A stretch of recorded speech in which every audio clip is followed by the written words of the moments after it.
నమస్తే.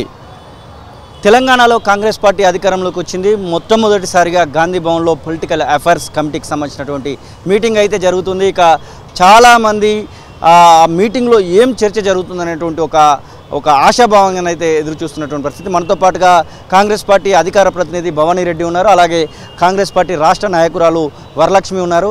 మేడం, ప్రధానంగా ఎలాంటి చర్చలు ఈరోజు తీసుకోబోతున్నారు అనుకుంటున్నారు పొలిటికల్ అఫైర్స్ కమిటీలో?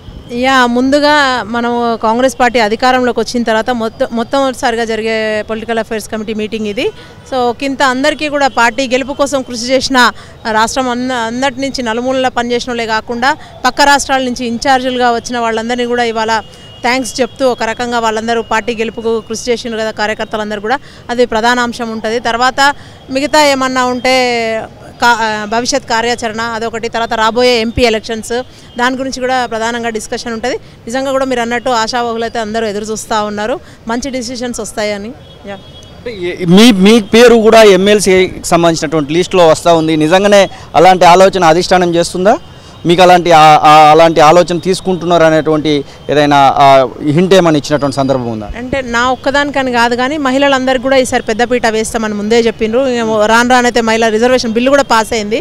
సో మహిళలందరూ కూడా బాగా కష్టపడ్డారు. వాళ్ళకి ఎమ్మెల్యే టికెట్లు ఇవ్వలేని వాళ్ళందరికీ కూడా ఇట్లా కార్పొరేషన్ చైర్మన్లని వివిధ హోదాలలో అకామిడేట్ చేస్తామని చెప్పడం జరిగింది. స్థానిక సంస్థలలో కూడా యాజ్ ఇట్ ఈస్గా చెప్పిండు ముందేలే.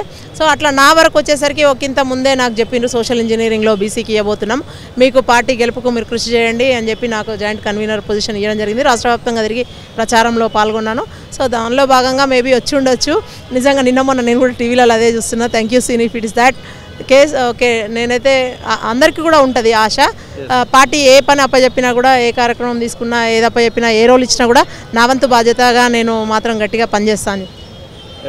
వరలక్ష్మి గారు, మీరు కూడా దాదాపుగా రాష్ట్రం అంతా తిరిగినటువంటి పరిస్థితి. ఈ 10 ఏళ్లలో 9.5 ఏళ్ళ నుంచి బీఆర్ఎస్ పార్టీకి సంబంధించినటువంటి విషయంలో ధర్నాలు, రాస్తారోకోలలో పాల్గొన్నటువంటి ఎట్లా ఉండబోతుంది అనుకుంటున్నారు? ముఖ్యంగా కాంగ్రెస్ పార్టీలో మహిళల పరిస్థితి ఫస్ట్ ఏంటంటే, ఈ రోజున మనం బీఆర్ఎస్ మీద పెద్ద ఎత్తున ధర్నాలు కావచ్చు, ప్రొటెస్టులు కావచ్చు, ఎక్కడ మహిళలకు జరిగినా కూడా మహిళల తరఫున నేను వెళ్ళి వాళ్ళకు సానుభూతిగా కాకుండా కూడా వాళ్ళకి మద్దతు ఇచ్చి అక్కడ మేము ధర్నా చేయడం జరిగింది. అంటే ఒక రాష్ట్ర నాయకురాలుగా, ఒక గ్రేటర్ ప్రెసిడెంట్గా, మహిళా ప్రెసిడెంట్గా చేసిన ఈరోజు అన్న అంటే ఈరోజు అన్న మా సీఎం రేవంత్ రెడ్డి గారు చెప్పిన విషయం ఒకటే, కష్టపడండి ఫలితాలు అవే వస్తాయి అని చెప్పిండు. దాని నమ్మకం మీదనే మేము అంటే ఈరోజు కూడా పనిచేసినాము, ఎలాంటిది ఆశించకుండా. బట్ ఇప్పుడు మాకు అధికారం వచ్చింది, మేము ప్రజలకు సేవ చేయాలి. ఇన్ని రోజులు పార్టీకి సేవ చేసినాం, ఇప్పుడు మేము ప్రజలకు సేవ చేయాలి. దానికి అనుగుణంగా మాకు మా సీఎం రేవంత్ రెడ్డి గారు కావచ్చు, ఇంకా అధినాయకత్వం మంత్రులు కావచ్చు, అందరూ కూడా మంచిగా అందరిని ఆలోచించి ఎవరైతే ప్రజలకు మంచి చేస్తారో, ఎవరైతే మేలు చేస్తారో, ఇన్ని రోజులు పార్టీ కోసం ఎంత ఖచ్చితంగా కష్టపడ్డారో ఇవన్నీ చూసుకొనే రేపు పొద్దున ఏదైనా కూడా వాళ్ళకే ఇస్తారనేసి ఒక నమ్మకం, మాత్రం గట్టి నమ్మకం మాలో కలిగింది. మహిళలను ఇబ్బంది పెడుతున్నటువంటి బెల్ట్ షాపుల మీద ఒక నిర్ణయం తీసుకోబోతుంది తెలంగాణ రాష్ట్రంలో కాంగ్రెస్ ప్రభుత్వం అనేటువంటి మాట గత 4 రోజుల నుంచి వినబడుతుంది. నిజంగానే అలాంటి నిర్ణయం తీసుకుంటే మహిళల విషయం, ఒక మహిళగా మీరు ఎట్లా దాన్ని చూస్తారు? ఖచ్చితంగా, ఎందుకంటే మన బీఆర్ఎస్ వచ్చిన తర్వాత ఈ బెల్ట్ షాపులు అధికంగా చేసేసి గల్లీకి ఒకటి పెట్టేసి, అంటే వీధికి ఒకటి పెట్టేసి మహిళలు ఎంత అభద్రతా భావంతో బతికిన్లు, వాళ్ళ పిల్లలకు సెక్యూరిటీ లేదు, వాళ్ళకు సెక్యూరిటీ లేదు. ముఖ్యంగా చెప్పేది ఏంటంటే, నేను ఇక్కడ డ్రగ్స్ విషయంలో హైదరాబాద్లో ఎంత నీచంగా జరిగిన సంఘటనలు చాలా చూసినాం, చాలా వెళ్ళినాం కూడా. పసిపిల్లను పక్కింట్లో పాతి పెట్టిన రోజులు, అంటే పక్క ఇంట్లోనే పెట్టినా కూడా తల్లిదండ్రులకు తెలియని రోజులు కూడా మనం చూసినాము. ఎన్నో విషయాలలో మహిళలకు అన్యాయం జరిగింది డ్రగ్స్, ఈ మద్యం వల్ల.